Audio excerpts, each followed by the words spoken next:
Hurts is back. Hurts is looking. He steps up. He starts to roll. He lets it go, and it is complete.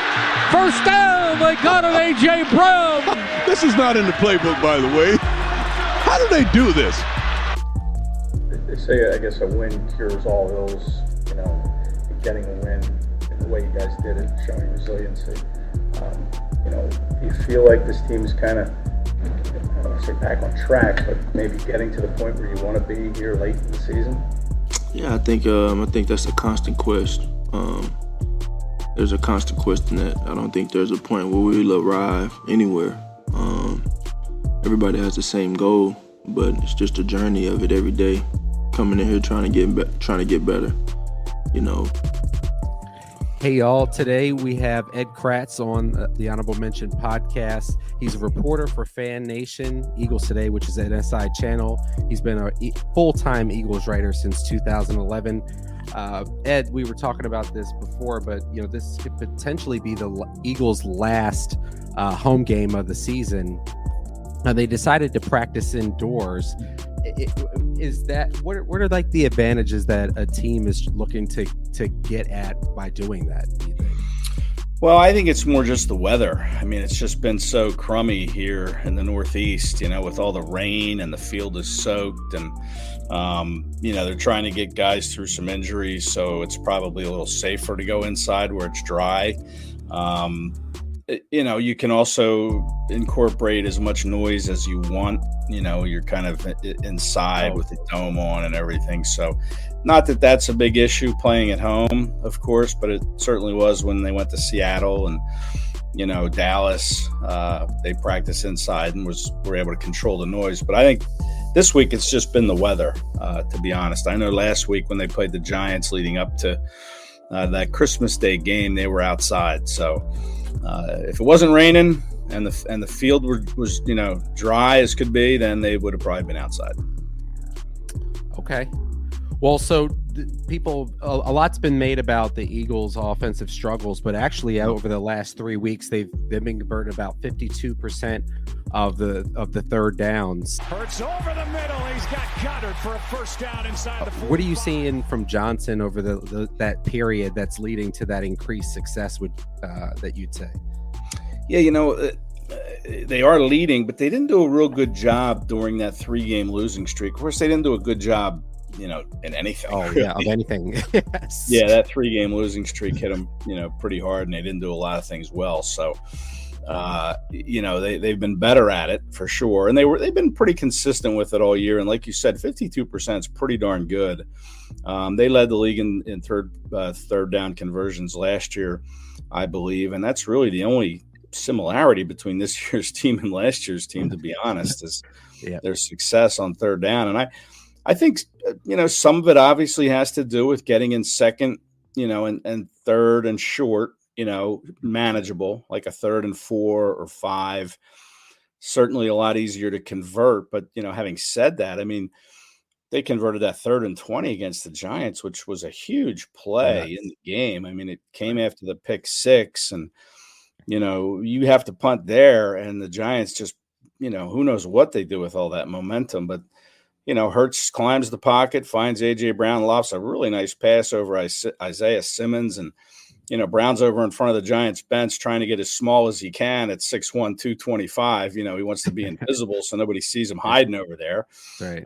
So that was a huge play. But I think, like I said, second and third and manageable is kind of the key to that.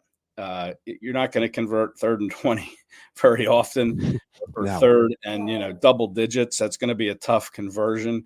So you want to play ahead of the sticks. And then you have guys that are very good, right? They can win matchups, and they've been down this road before. And I think that there's just more of a focus is, hey, we have to convert now. We put ourselves in third down, and let's go win our route, or let's go win our block. This is it. The sense of urgency, I think, increases, and the Eagles are very good at, handling those sorts of situations.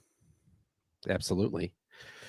The Birds, what they have done, I'll say that they haven't done as much. I was going to say haven't done as well, but they haven't done as much as attacking the middle of the field, especially last week. Jalen Hurts' lone touchdown was on a slant pattern to Devontae Smith over the middle, which was a great play. But for the most part, if you look at the chart, he's working outside. Why do you think that Johnson and Hurts really, decide to scheme it up that way? Yeah, it's a good question. That was really one of the only times they went over the middle in that game. I don't, you'd like to see them do that more often, rather than try to work outside the numbers more. You have a great tight end in Dallas Goedert who can get open over the middle. I think Julio Jones, I'm not sure what he has left. He hasn't, been as noticeable since they signed him, 9 or 10 games ago, but I think he could still exploit the middle of the field. And we've seen A.J. Brown work the quick slants over the middle. We saw it against the 49ers that, the Eagles went right down the field and ended up having to kick, 2 field goals instead of scored touchdowns. But, and then they went away from it. I think that, depending on the matchups, and I'm not sure how good the Cardinals linebackers are, you might be able to exploit the middle of the field. I certainly would like to see them do that more. I mean, that Devontae Smith touchdown, that was just, a win route, beautiful route by Devontae, and then a really, really nice throw from Jalen Hurts, hit some right in stride. And Smith was pretty wide open. So it would be nice you're right. I'd like to see them do that more. I'm not quite sure why they don't do it more, but they just prefer to work, outside the numbers. And that's kind of where they try to make their living. On the other side, the Eagles aren't doing too well. They're doing very well on offense on third down, but the defense is just awful. About 46% of them are getting converted against the Eagles, which is just, again, it's awful. Do you think the return of Avonte Maddox, or the presumed return of Avonte Maddox, gives this defense a chance to get hot, or is really the hope for them to kind of get to a serviceable level of defense? Yeah, the Eagles a chance if Jalen can put up 30s, in the playoffs, that they have a chance. Well, I mean, listen, I'm not sure one guy makes that big a difference, on a football team. I mean, it would be nice to have Avonte Maddox back, and we'll see if they activate him going into the Cardinals game. He was out for 3 months. It's tough to come back from an injury where you haven't been on the field for 3 months. I mean, even if it was an upper body injury, he had the pectoral surgery. So you're able to condition as well as you can. You get on the bike, maybe do a little running, but still it's not football shape, as you know. And that's something that he has to get used to, that kind of striking an offensive player and, swatting at balls and, making instinctual plays. And, that's something that takes a little bit of time to come back from, but he would certainly help this defense. I mean, you look at how, they have a hard time getting off the field. They've done a little better under Matt Patricia. Yeah. Is that Patricia, or is that just a product of, the opponent that, the opponents are some of both? Yeah. I'd like to think some of both. Sure. The glass half full approach. Absolutely. Let's go with that. Because we saw the glass was totally empty in that 3-game losing streak. They're giving Niners. Yes. Over 60. Barren. Yeah. Over 60% in 3 games. I mean, that's dreadful. You're not going to win a lot of games when you can't get off the field. And some of that has to do with penalty, and winning on first and second down, like we talked about on the offense. You want to get into second and short and third and manageable. That's what you want to do as a defense too. You want to put the other team's offense a little behind the sticks early in the series, get them maybe a 2-yard loss on a running play, make it 2nd and 12, and then, 3rd and 8, and then you get off the field. But that's something that has to improve. And, as nice as it would be to see Avonte Maddox come back and work his way in, I think Bradley Roby has done a pretty good job. Yep. He's not Avonte Maddox, who's one of the best business in the slot. But he's not going to make, I just don't think one guy, especially on this defense where you have some deficiencies at other positions, clearly. And you can read my mind and know I'm thinking linebacker.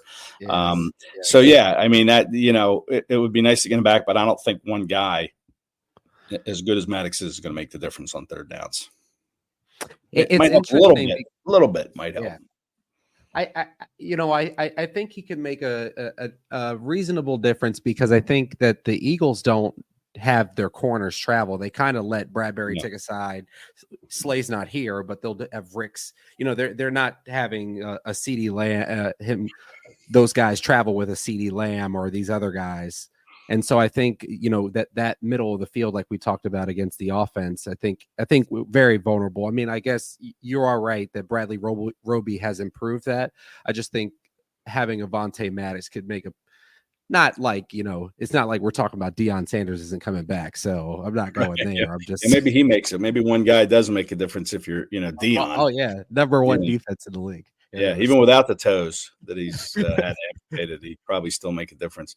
But, listen, the Eagles' trouble, Matt, has been, tight ends have hurt this team. The over-the-middle defense. And, maybe Avonte Maddox would help there, to kind of, siphon off some of those throws over the middle. As much as the Eagles don't throw over the middle as often as you like, other teams can exploit the middle. Absolutely. And, the Cardinals have this rookie tight end coming in, McBride, who's having a, really fantastic season. I think he's got like 500 catches, a bunch of touchdowns.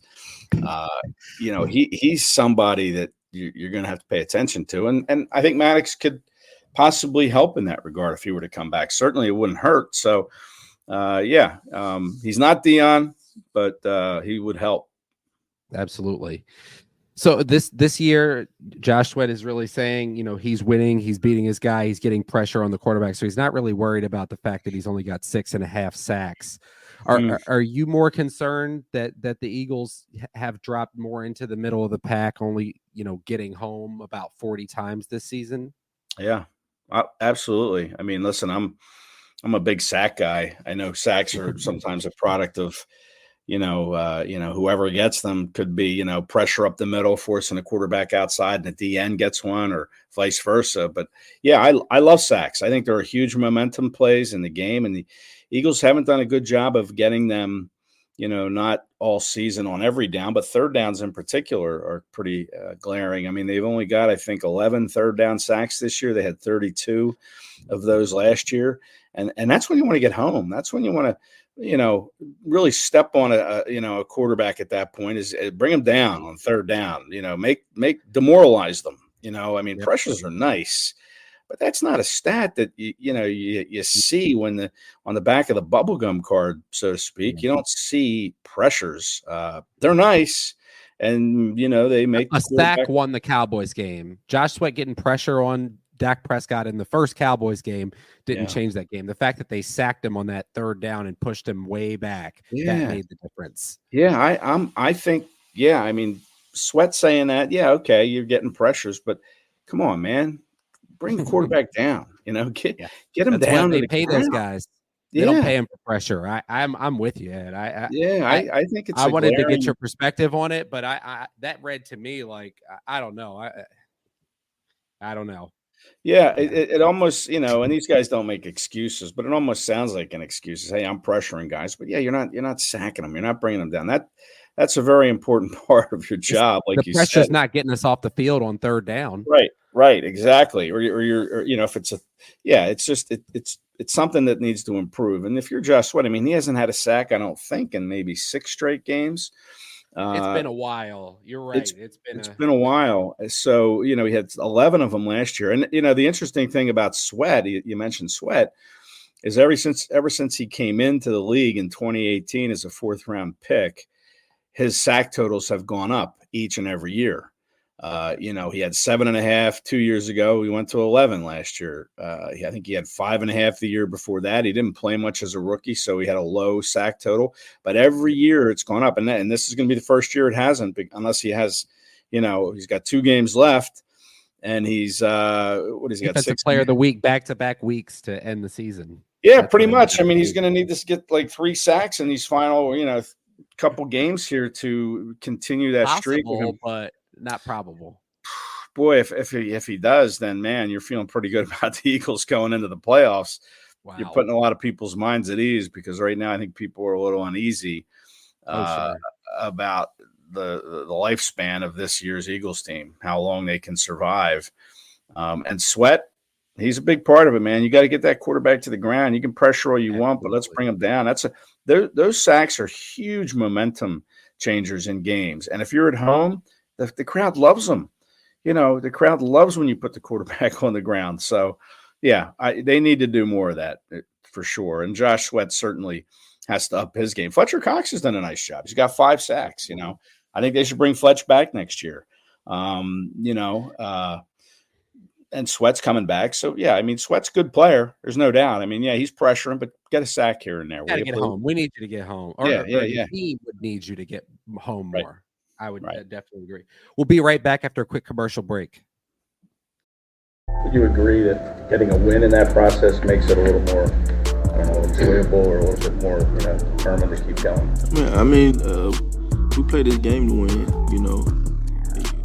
Winning is the only thing that matters. So, of course, that does something to you. I'd hope it does. If not, you like my coach says, Stout says, you might want to get your saliva check.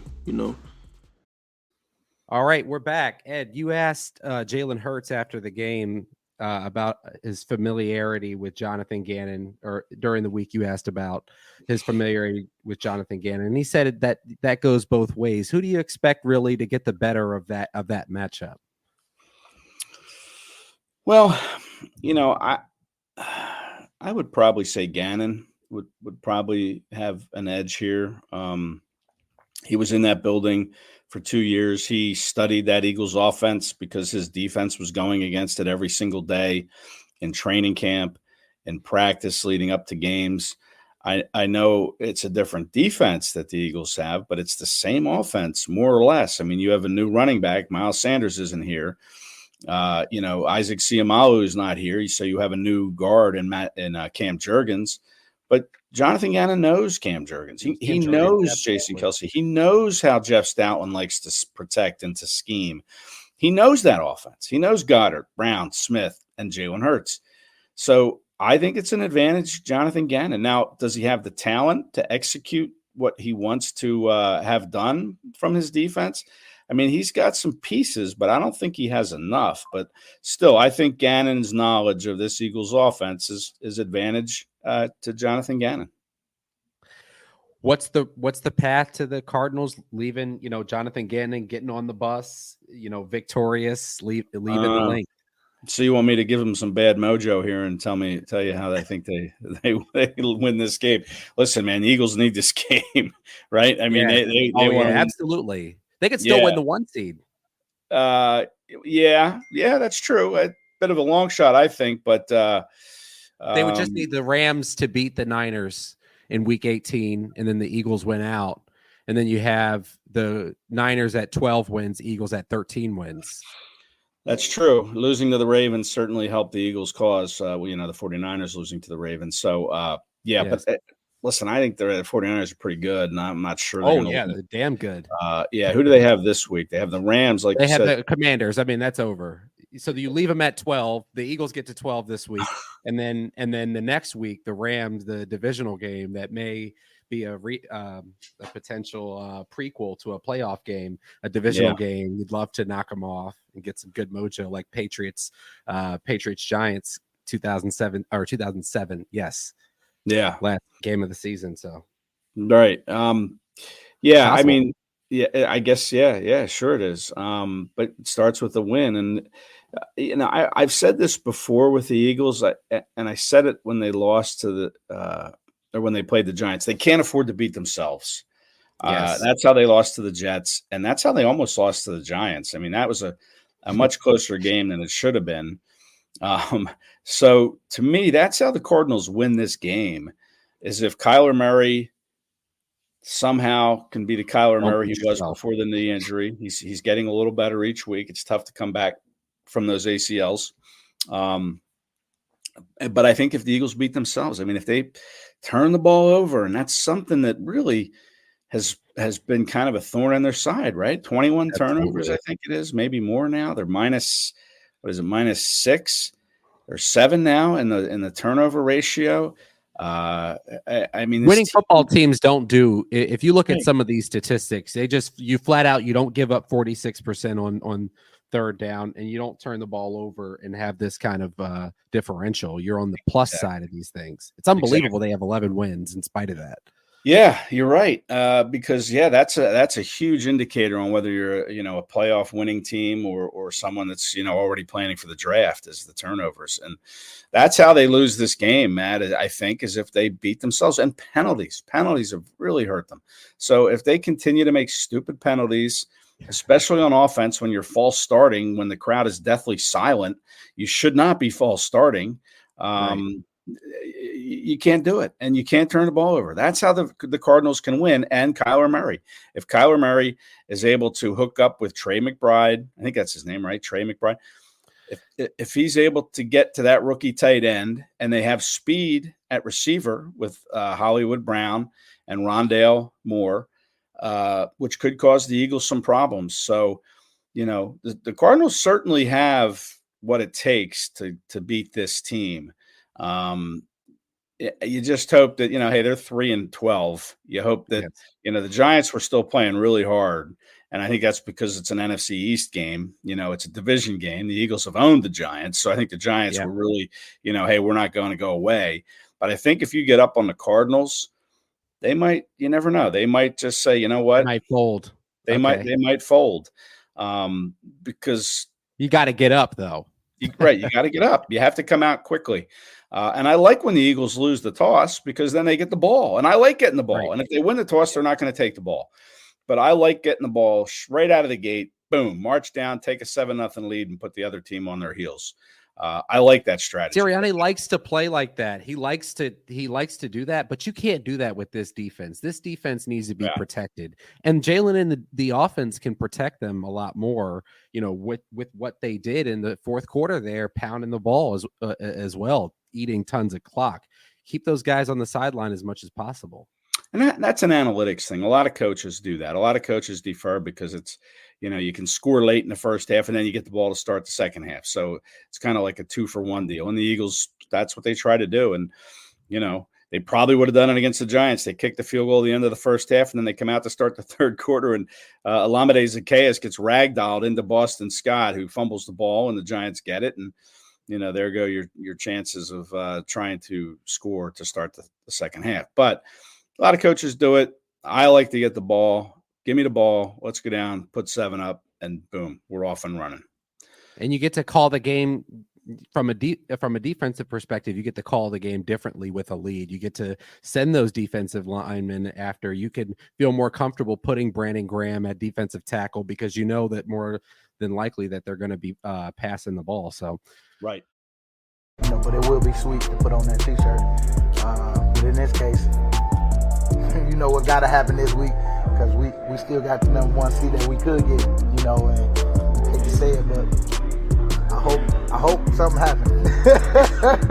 I ain't gonna say it on live TV, but you know what I'm talking about. I just hope it lines up with us getting back to that. Mm-hmm. Well, Dallas would have to beat Detroit. I ain't say nothing. I just said, what I'm trying to, it don't matter. It really don't matter what happens, because if we don't get the first round bye or not, I still believe that everything is right in front of us.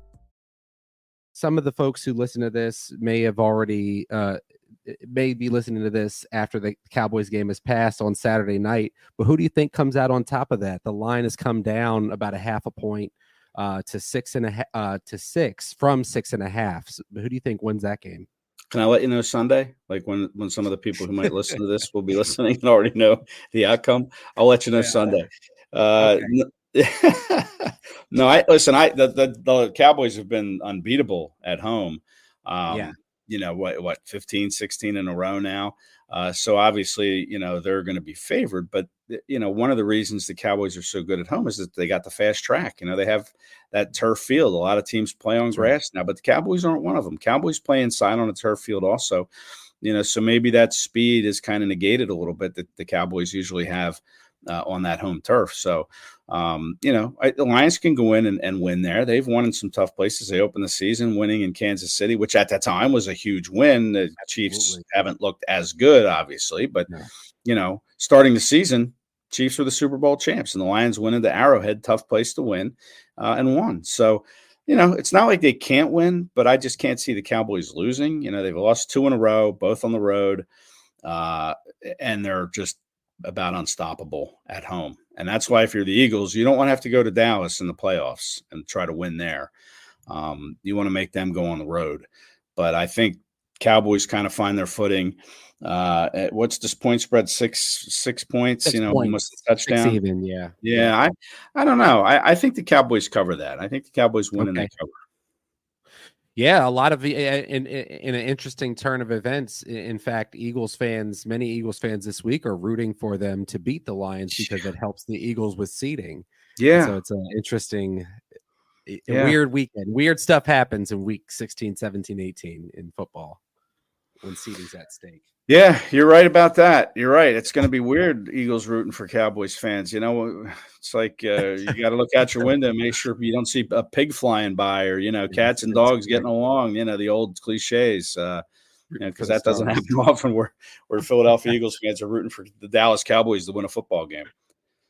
It's fascinating. Yeah. Another a division game. You got the Saints at Bucks, which will go a long way to determining that division. That line is also down. It was started out at 3. It's now 2.5. Bucks 2.5 point favorites in that one. Bucks are playing well, right? I mean, They could. Baker Mayfield is, playing They're extremely well. Yeah, his problem has always been consistency, and he's kind of been pretty consistent over these last few games. Can he keep it going? I tend to think that he can. I always liked this Tampa Bay defense. I thought it was always a pretty solid defense, and defense travels and all that stuff. So I think Tampa's going to win this game, and they're probably going to win that division. Do they win that division? If they win this game, I'm not sure. That puts them at 9-7. You got Atlanta at 7-8. You got the Saints at 7-8. Yeah, I think it's over. Yeah, I think so. And so the Tampa knows that, and that's what they're going to try to do. They're going to try to win this game and win the division and be the 4th seed, and wait to see who the 5th seed is, whether it's the Cowboys or Eagles. See who's going to come to town. Hey, with the way they got a hot quarterback going into they may have a chance to give themselves a little, self-imposed bye week next week. Yeah. If you you lock it up, you just sit everybody next week, and that's huge. That's kind of what you hope the Eagles could have done, because now, their last game is up in the Meadowlands where that turf, is notorious for causing injuries. You would have hoped that you could have sat, all your key guys, but now it's going to look like, now it looks like it's going to mean something. So you're going to have to play your guys and cross your fingers. Nobody gets hurt right before the playoffs start. In an potential AFC championship preview, you got the Dolphins at the Ravens. It's a 3.5 point line there for the Ravens. What do you think about that game? Yeah. I'm thinking I wish I could watch that game, but I'll be at I'll be at Lincoln Financial Field. I mean, that's a 1:00 kick, I think. Yeah, it is. That's a good game. I'll tell you, Baltimore flying out to San Fran and putting a real walloping on the 49ers and then flying back across the country. That's tough to do. That's tough duty. Big emotional win. I kind of like the Dolphins in this game. Something about it is telling me that too. Yeah, I think Miami's going to find a way, and they're both playing for the 1 seed still. But I just think it's a short line. I would definitely take the 3.5 for the Dolphins because I think they might win it outright. It'd be a great game. Yeah. The NFL Red Zone fans, it's a great weekend for NFL Red Zone. If you don't have one. The big knock on the Dolphins was always they hadn't beaten a team with a winning record, I think, right? And they did that last week when they beat Cowboys. Cowboys, right. So that was their first win against a team with a winning record. So now maybe they're emboldened by that. They have a little confidence and they say, hey, we can do it. Let's go out and beat the Ravens now and prove everybody wrong. We'll see. I just don't like that cross-country stuff and a big win, emotional win, Christmas night, short statement week. win. Yeah. So I'm built as the Super Bowl, basically. Yeah, that could have been a preview. Yep. Yeah, but I like the Dolphins. Steelers at Seahawks. What do you think about that one? Seahawks are getting 3 points in this one on the betting line. Yeah, Steelers are a weird team. Really, here we are, ready to head into the new year, and we still can't figure them out. But they're not good, but they're coached by Mike Tomlin. Yeah, and they find a way. They find ways to win. I mean, TJ Watt can destroy a game. That defense can still, assert itself and win games. And, I'm not really big on the Seahawks. The Eagles should have beat the Seahawks. Absolutely. But they're just snake bit against Seattle. They haven't beaten them since 2008. So, that streak continues. They're 8-0 against Philly since 2008. And I think they'll beat the Steelers. I think they'll find a way, a home game, short line again. But that defense is going to be tough to score on, but I think Seattle will find a way to do just enough. If I'm taking the points, I would probably take the Steelers with the 3 because I think it's going to be that kind of game. I think it could be a field goal game late, but I think Seattle wins. Absolutely. At 425, you've got the Bengals at the Chiefs. It's been talked up a lot. You've got the trash talk from Jamar Chase. That line has come down from 8 to I've seen as low as 6 on that one. What do you think about that game? Yeah, it's a lot of points for a team that's really struggling this year. But man, when was the last time the Chiefs lost 2 games at home? Which, if they lose to Cincinnati, could certainly happen. I would take the Chiefs, though. Jake Browning kind of, everybody was talking him up, and then he goes out and throws all those interceptions, and the Bengals kind of lay an egg at a big moment in their season. And it's just hard for me to see the Chiefs losing 2 home games in a row, and still playing to try to get a home game in the playoffs. So I think the Chiefs will find a way. It's a big line, though. Again, I might take the Bengals and the points, but I think the Chiefs win. Sunday Night Football, Packers at Vikings. The line has come down from 2.5 Vikings to 1 point game on the betting line. What do you think about that game? Sunday Night Football. Well, I think I'm glad I'm not covering that game because that's New Year's Eve, and that game's going to end at about what time? 11:15, and then you're in the locker room. And New Year's Eve, I like New Year's Eve. I met my wife on New Year's Eve, so it's a big night. That's awesome. So I'm not, I'm glad I'm not working. Is my thoughts on that. Absolutely. But I guess both these teams still have a shot at the playoffs. I think absolutely. Yeah, they both do. Yeah, Vikings at home. I would probably, and it's a pick 'em basically. Vikings get a point. Home pick 'em. Yeah. Yeah, the home pick 'em. I'm going to pick them. I'm going to pick the Vikings. I think I don't know who they starting at quarterback. They're starting. New guy, Jaron Hall, I think his name is. Yeah. That new guy. Oof. No TJ Hawkinson. It's an interesting. You're talking me out of my pick here, Matt. I should have led with that. It's all right. Yeah, no Hawkinson. That's right. I'm trying to leave a little crack in the door for you. All right, I'm going to go Packers. Thanks. Bottom line, if you're listening to this before these games are played, please, take what I say. It's fun. That's what makes it fun. Yeah, right. Don't take what I say as gospel, so to speak. Right? I mean, I never do that with anybody. Please don't. Yeah. So I'll stand by my convictions. I'll stand on my convictions, even though you tried to sway me. I'm going to stick with the Vikings. I'm picking the Vikings to beat the Packers. That's awesome. On a scale of 1 to 10, from the Eagles' perspective, how worried should they be about the Week 18? Should they need it? The Eagles? Yes. The Week 18 against the Giants, going up the Turnpike. Yeah, they're probably going to need it. I mean, given the way this team played late in the year, winning their first game in December on Christmas. Now they have another opportunity after they lost 3 in December. This is when you want to be playing your best football, is in December, and they just haven't done it. So I think they're going to need it, because I think they're going to win against the Cardinals, and I think you need it for the fact that hey, we want to be able to make a statement that we're back. We're the team that went 10-1. We're not the team that went 1-3 so far in December.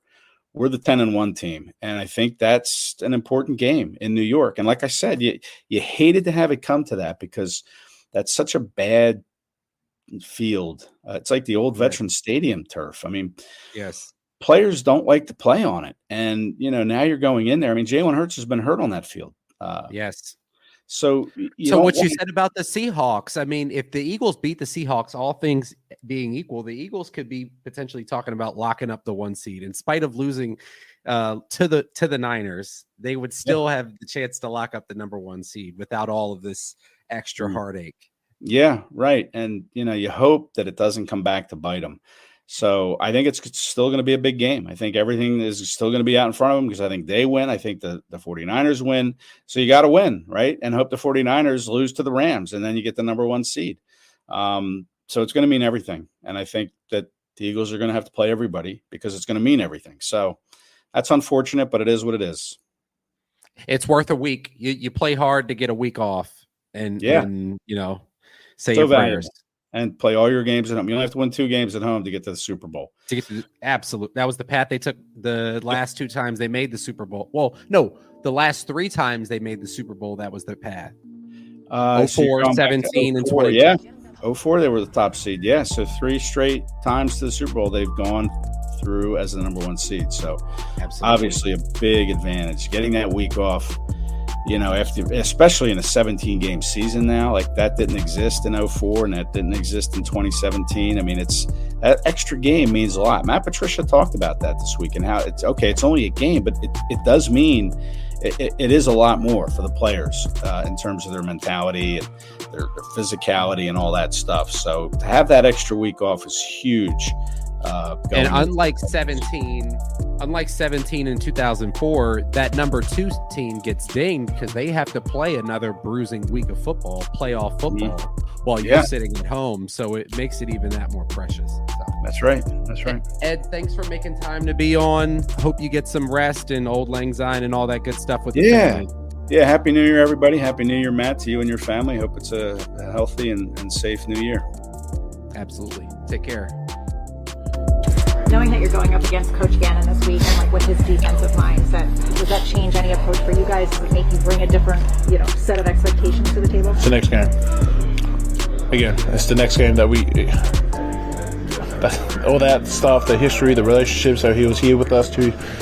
That's all cool and all, but in reality, it's the next game and an important one as well.